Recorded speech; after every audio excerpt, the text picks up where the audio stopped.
Okay, guys, so if we want to multiply radicals, so now we're going to talk about radicals, not just rational exponents, but if I want to multiply two radicals together, let's see here. Actually, I think I need to calibrate this before we begin. Give me just 2 seconds here to flip some buttons here.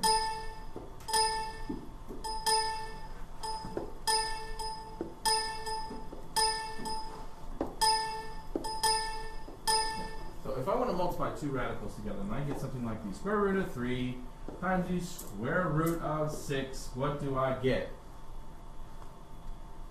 It's so sad, nobody knows. Oh, square root of 18. Okay, square root of 18. Is that one of our nice square roots? I even gave you a list today. Okay, but if I want to simplify this, then I have to take my pretty squares like 1, 4, 9, 16, 25, 36, and I could keep going, but I have to take my nice pretty squares and find something to divide it by, right? So what we do is we take square root of 18, we break it into two pieces, and we want the first one to be from our list. So that would be 9. That would turn this into a, and so I would end up with 3 square root 2, or in other words, 3 times square root 2. 100% on this basic concept. Are we good with that? Okay.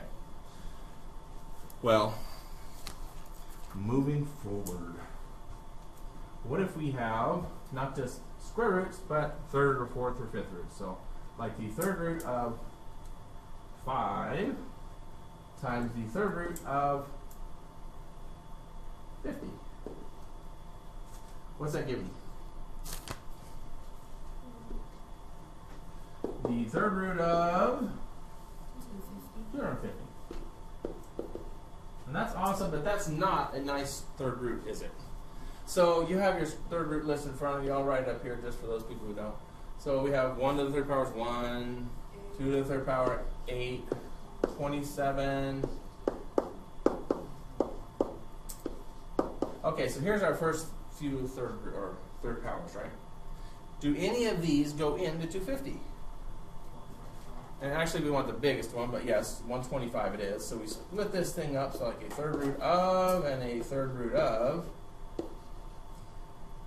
125 and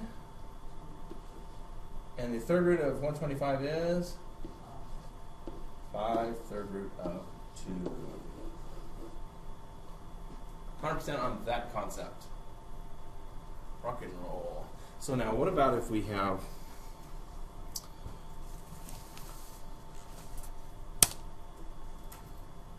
a little bit harder. Let me delete.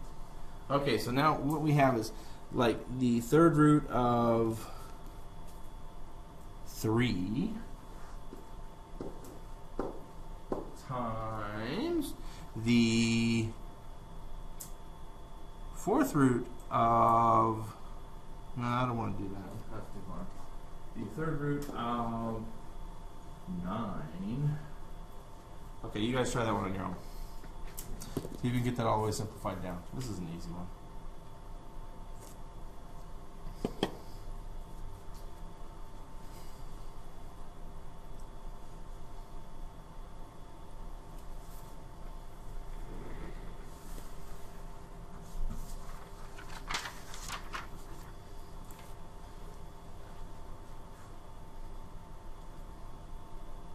Got it? Talk to me nice and loud. Third root of 27 equals 3. Okay, we good with that, guys? Alright, so this is the basics of multiplying roots together, you know, like radicals, third root, fourth root, fifth root. You see how you can use your table and the division button on your calculator to do these big ones. Are we okay with that now? Okay, so what about, instead of multiplying, we want to do adding or subtracting radicals. For example, the second root, but 2 times the sixth root of 3 plus 9 times the sixth root of 3. Well, if the roots match, this is really pretty simple. What if I had something like this? 2x plus 9x. What would I get? Okay, so take a guess. This works the same way. What do you think you get?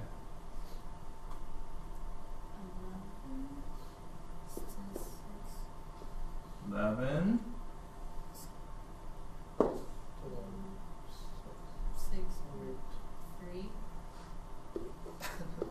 11 times 6 root of 3. Very good. So if the roots match, this is pretty simple, isn't it? It's kind of like taking x's and x's. They become like terms, don't they? So they will go together. All right. Well, those are easy, no problem. However, what if the roots don't match? So if I give you an example, how about the 3 times the square root of, how about 8 plus 4 times the square root of 32. The roots don't match, do I? I can't say it's like the last one where I just have a 6th root of 3 and put them together. How can I make these roots match?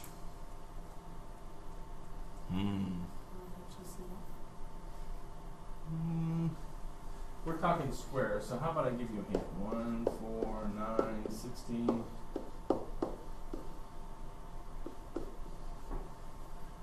We're going to use these numbers. Maybe I should go to the previous screen. Hint, hint, hint.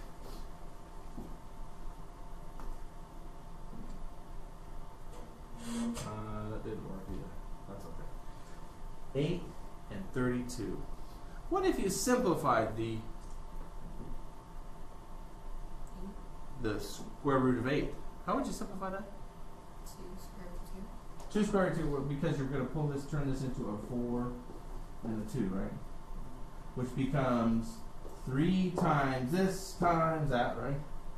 Or 3 times 2 times square root 2, or 6 square root 2. You guys agree with that? Okay. Do the same thing with the other one here. The 4 square root 32. And then see if you can give me an answer.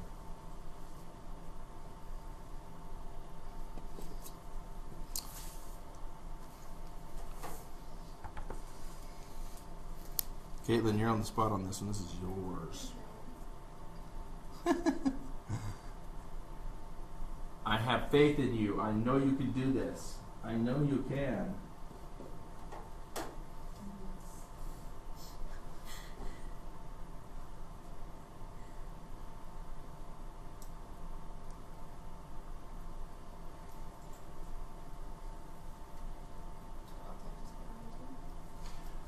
So here we have, give me each little step. This is 4, and what did you use to break that 32 down? 62. Perfect. Which gives me 4 times square root 2, or like you said, 16 square root 2. Awesome. So how about a real final answer? 16 square root 22 square root 2. Hey, rock and roll. That's not that hard, is it? So in other words, you have to know how to simplify the square root of 8 and the square root of 32. That's the basic stuff that we did earlier. 100% with this? The same thing works for third roots and fourth roots and fifth roots and any root. It doesn't really matter what it is. The roots must match before you add them together. And so that's why we did this. Square root of 8, square root of 32, they don't match. But if we simplify, maybe they will match. Does that make sense? And then if they do match, you can put them together. All right, let me throw one here with the third root and see if we can. So how about the third root? Now let's make that 2 times the third root of 54 minus 3 times the third root of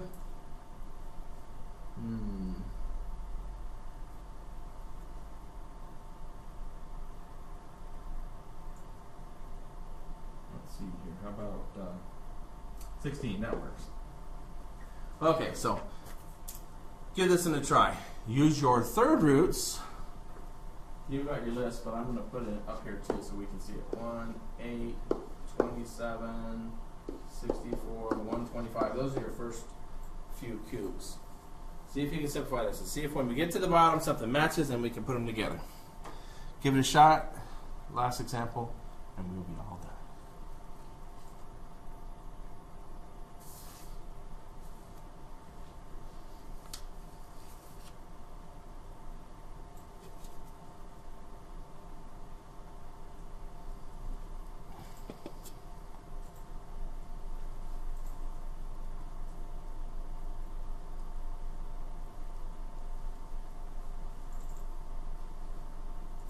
If you're watching this video, you should be trying this on your own right now.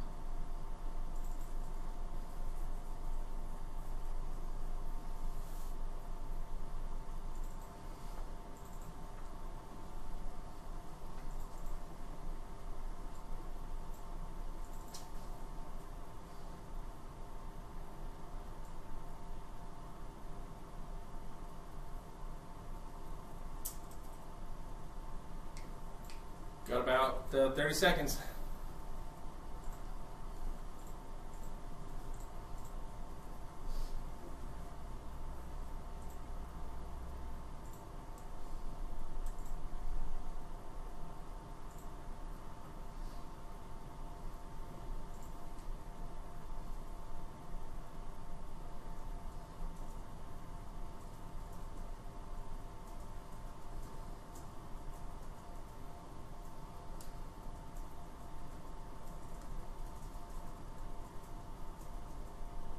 Caitlin, are you ready? No. All right, can you get me started, Caitlin? I know I have 2, and then I'm gonna have a third root and a third root. 27 and 2. You're a superstar. What is the third root of 27? So we have 2 times 3 times the third root of 2, or 6. Third root 2. Minus whatever we have on that other side here. Jalen, talk to me. What'd you use to break down that second root over here, that third root 16? 8 and 2. And what is the third root of 8? 2. So we have 3 times 2 times third root 2, which gives me 6 times the third root of 2.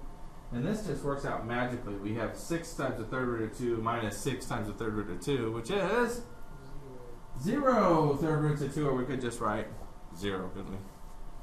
All right, good deal. Rock and roll, and we are all done.